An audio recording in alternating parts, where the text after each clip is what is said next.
Hello, hello. Good morning, students. Once again, welcome back to Magnetostatics.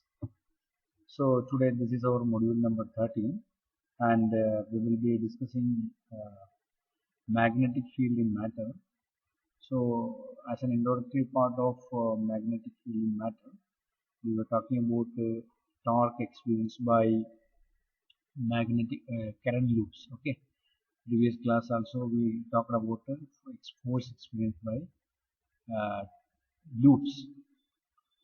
So here more specifically or more elaborately we will discuss about force on a current loop, both when it is in a uniform magnetic field and when it is in a non-uniform magnetic field. Okay, so here it is the force. In the earlier class we studied what is the torque experienced by a loop. So let us start. We know loop is either a rectangular loop or a circular loop. You can call a loop. Okay. Suppose if it is carrying current and the loop is placed in a uniform magnetic, that is, magnetic flux density is same everywhere. In that case, the net force on a current loop is zero if it is placed in a uniform magnetic. So we are beginning with a statement that whenever you place a current carrying closed loop, so it may be a circular loop or it may be a rectangular loop or any shape, then it says that the total force experienced by the loop will be zero.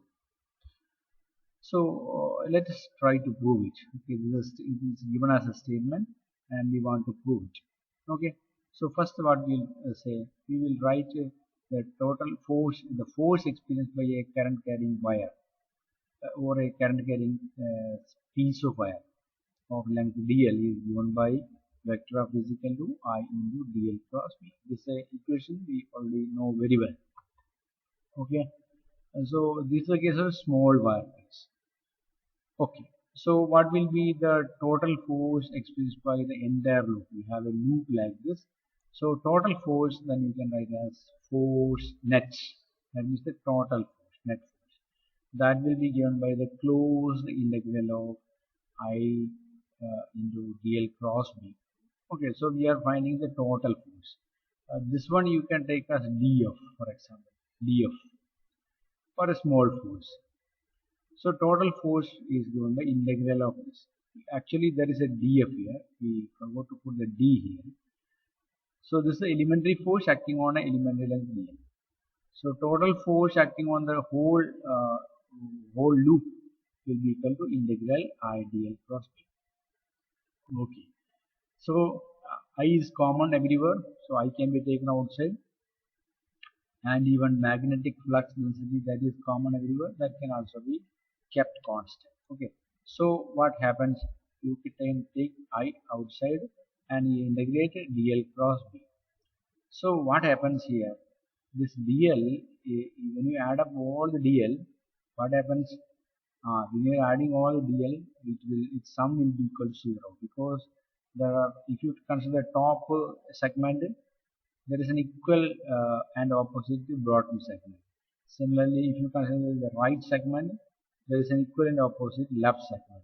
So that means vectorially, when you add the whole segments, its a sum, its a resultant becomes 0. That is why here the closed integral dl is becoming 0, because vector b is a constant. So what happens, in fact, you can see that when you find the total force acting on a loop, closed loop placed in a uniform magnetic field is equal to 0. This was our initial statement. The net force on a current loop uh, is 0 if it is placed in a uniform magnetic field. Okay, so this way we could prove that the net force acting on a loop is 0 if you place in a constant uniform magnetic field. Okay, so hope it is clear. Now let's go to what happens when you place in a non-uniform magnetic field. Okay, in a non-uniform magnetic field, for example, you can take the field outside a coil. This is a solenoid carrying a current. Inside the solenoid, current is magnetic field will be uniform, that we know. But when it comes out, you know that magnetic field will diverge. When a magnetic field diverges, it cannot be counted, it cannot be considered as a uniform magnetic. So in this case, if you place a circular loop here magnetic field is not uniform, hence it will experience a force. The reason is obviously picturized here. If you consider the loop, you can see take 2 points A and B. Okay, A point here and B point here. Then you know magnetic field is directed like this, and current is pointing into the plane of the board. So when you take the cross product of these two, you will find that the force at the point A is directed like this. Okay, yeah, I shown in the figure. Similarly, when you take the point B and you consider the magnetic flux like in this direction, then you will, and current is of course out of the plane of the screen. Okay, just opposite to this. Here red arrow is into the plane of the screen. At the point B, red arrow will be out of the plane of the screen. So what happens? The direction of the force will be like this. So that means when you place a loop in homogeneous or non-uniform magnetic field, the loop will experience a net force. Okay, there will be pulling effect downward. Understand? Because there is an F here and there is an F here. So after all, the final resultant direction will be downward. That means when you place the loop here, it will experience a downward force. Okay. But if you are placing the loop in a uniform field, there will be no such a resultant force in the downward direction. Okay, now let us calculate it quantitatively. If a current loop is placed in a non-uniform magnetic field, it will experience a net force. So force, why it is experiencing, that we have seen in the previous slide, and what is its magnitude, that we will show you now, and we will subsequently derive it. Okay. So this is the expression for the magnitude of the force experienced by a loop. Well, what is this vectorum? This vectorum is the magnetic moment of the loop, and this is the magnetic flux density. So this is read as vector of is equal to m dot divergent b. Okay.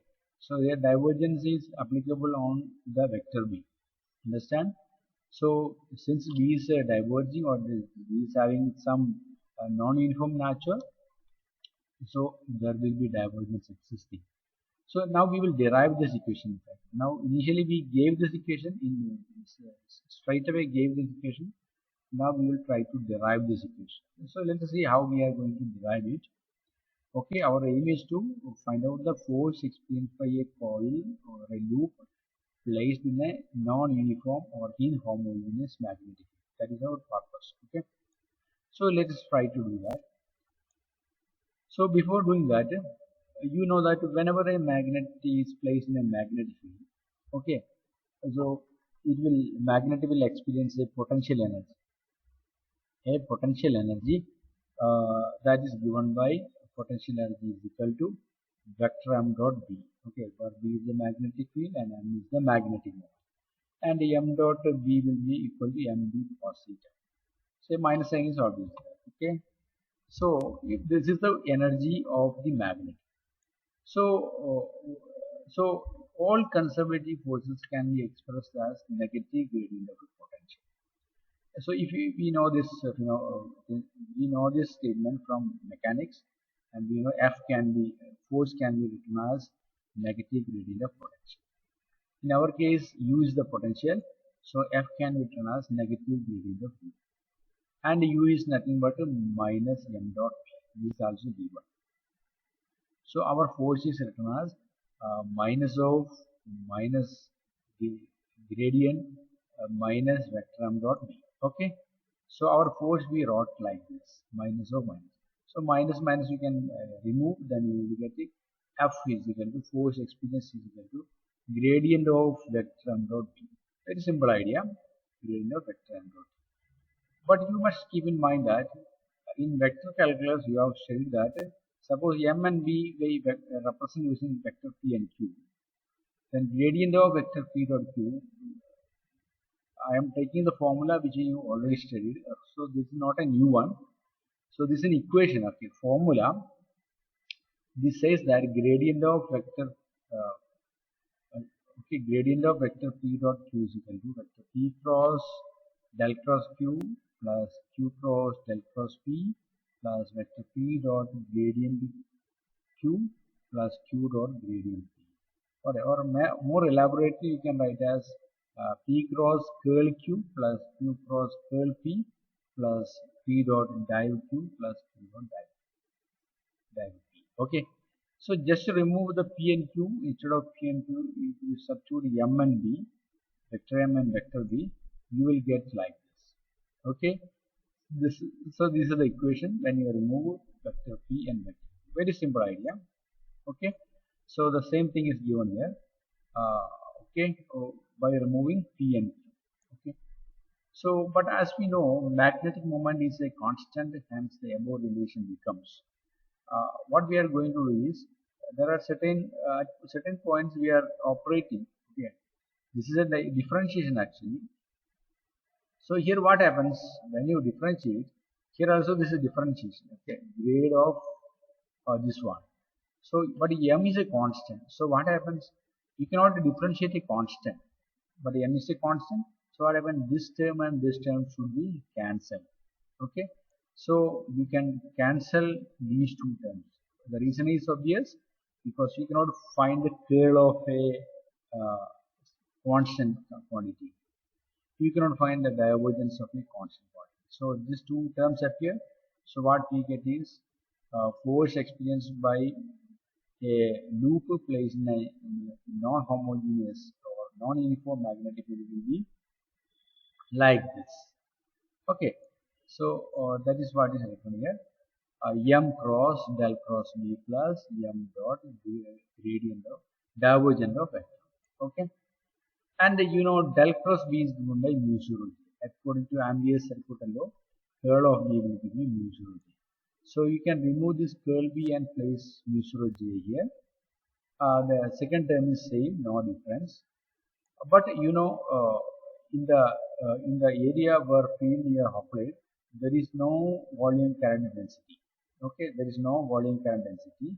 We have an external magnetic field and we have a loop. So this term you can neglect or remove it because there is no volume current density. So ultimately, what happens? We get this equation alone. Okay, the force experienced by a magnetic moment placed in a non-homogeneous or non-uniform magnetic field will be given by m dot divergent B. Okay, the first term got removed because there is no volume current density J. That is why the first term removed. Only the second term is removed. This is what we stated at the beginning. Okay, this was our statement at the beginning, and we proved it now here. Okay. So by knowing the magnetic field and torque, let us try to do a simple problem given in your textbook Griffith. That is this. We have two loops actually. One loop is like this. It carries a current. It's a circular loop. Its radius is small a. Okay, and is carrying a current. So obviously magnetic moment will be upward. And this is another loop. It is directed like this. Its magnetic moment is directed like this. Okay, and its length and breadth are same. It's a square loop. So these are placed like this. And what is the question you see? Okay, and they are separated by a distance of small r. Okay, so this is the thing. Question is that prove that the torque on a square loop shown in the figure due to a circular loop of radius a will be equal to, okay, equal to tau is equal to mu 0 upon 4 into ABI all square by r cube into phi cap. Okay, phi cap, r cap, beta cap, and phi cap. These are the unit vectors used in spherical polar coordinate system, and whose directions we know very well. Okay, and you can assume that this r is much greater than small and small. So these are the questions. It's a very beautiful question, simple question. Let us try to do it. We have the basic equation. Torque on this will be equal to moment of this loop cross magnetic field due to the first loop. Okay. So here m is the magnetic moment of this square loop. Okay, and b is what? B is the magnetic field due to this loop at the place of square loop. Okay, this will produce circular loop will produce a magnetic field. Circular loop will produce a magnetic field near to the square loop. Okay, so you can rewrite this equation in a more beautiful way. Okay, you can rewrite like this. That is torque on loop 2 due to 1. Torque to 1 will be equal to magnetic moment of loop 2 cross magnetic field due to loop 1. Okay, so the idea is very clear now. Okay, we need a spherical polar coordinate system here. So here r cap, the direction of r cap you can see here is radially outward. So at every point it will be radially outward. And what is the direction of theta cap? It is in the plane of the screen. Okay, theta cap is directed here like this. So as it moves down, it will be always tangential and downward. It is having a clockwise turn. Okay, theta cap. And phi cap will be into the plane of the screen. Direction of phi cap will be into the plane of the screen. Keep in mind, r cap is radially outward, theta cap is tangentially downward, and phi cap is into the plane of the screen. These are the direction of the r cap, theta cap, and phi cap. So now what we have to do? We have to put the value of m2. We have to put the value of b1. Then take the cross. That will give you torque. Okay. So let us see how this is done. First, what is the magnetic field of this loop? It will produce a magnetic field B1. And in one of our previous modules, we said that magnetic field due to a loop or a magnet is given by mu 0 m1 by 4 pi r cube 2 cos theta r cap plus sin theta r cap. This is the equation we learned in one of the previous modules. So this will give the direction of the magnetic field at the point, at this point. Suppose this point is O. At the point O, we know that the distance is smaller. Okay, and magnetic moment is m1. Okay, here direction of m1 is included here. Okay, direction of m1 is not placed here. We are interested in the direction of the magnetic field v1. So this is right. So as the point changes, theta will definitely change. Okay, theta will have a zero value along this direction. Theta will have a 90 degree value along the y direction. So keep in mind. So in this case, the value of theta will be 90 degree because vertically it is theta is 0, and you have the rotation is like this from z to y. So along the y direction, theta will be equal to 90 degree. So when you put theta is equal to 90 degree here, you can rewrite the b1. Okay, when you write b1, what happens? Okay, theta 90 means sine 90 is 1. So only theta cap will exist, r cap will disappear because cos 90 is equal to 0. So we go to the value of b1, that is mu 0 m1 by 4 pi r cube theta cap. Okay, again what is m2? M2 is actually directed outward because you can see in the figure the current is flowing in the clockwise direction. When you look from this side, current is flowing in the clockwise direction. So the direction of magnetic moment will be along the r cap direction. Okay, you can say positive y direction. So M2 also given. Okay, and V1 is already there. So torque you can substitute M2 r cap cross mu 0 M1 by 4 pi r cube theta cap. So we made a substitution of both terms. So again, you can see, just make a rearrangement. M1 is there, M2 is there, mu 0 by 4 pi r cube, r cap, theta cap. Okay, so this is simply a rearrangement. And what about magnetic moment M1? So this is nothing but area of the loop times current, that we know very well. Magnetic moment of the loop is equal to area. Area is pi a square into 1. Similarly, magnetic moment of the second loop, that is b square into 1, because it's a circle, it's a square loop. So b square is coming. So let us put the value here. So we get tau is equal to pi a square I because of the obvious reason, and b square I into mu 0 upon 4 pi r cube r cap into theta cap. Okay, so now you see, you again rearrange, because pi pi cancelled, you can make it further rearrange well, and you know r cap into cos theta cap will give you obviously phi cap, and phi cap is directed into the plane of the screen. Okay? So into the plane of the screen. So you can see that, here the torque will be directed into the plane of the screen. Okay, because of the torque, the loop may get reoriented. The loop may get reoriented, of course. Okay, so it will assume a plane in the xy plane. Finally, the loop may assume a orientation in the xy plane. So this is the result that we showed at the beginning. Okay, so hence the problem is solved or proved. So this is an important question. You are supposed to learn it very well. It's likely to be asked in the examination too. Okay, so it's one of the wonderful problems given in the Greek textbook. So I solved it. So hope these ideas are clear. Now let us move on to assignment part. It's a beautiful problem given. Find the current through a loop needed to create a maximum torque of 9 Newton meter.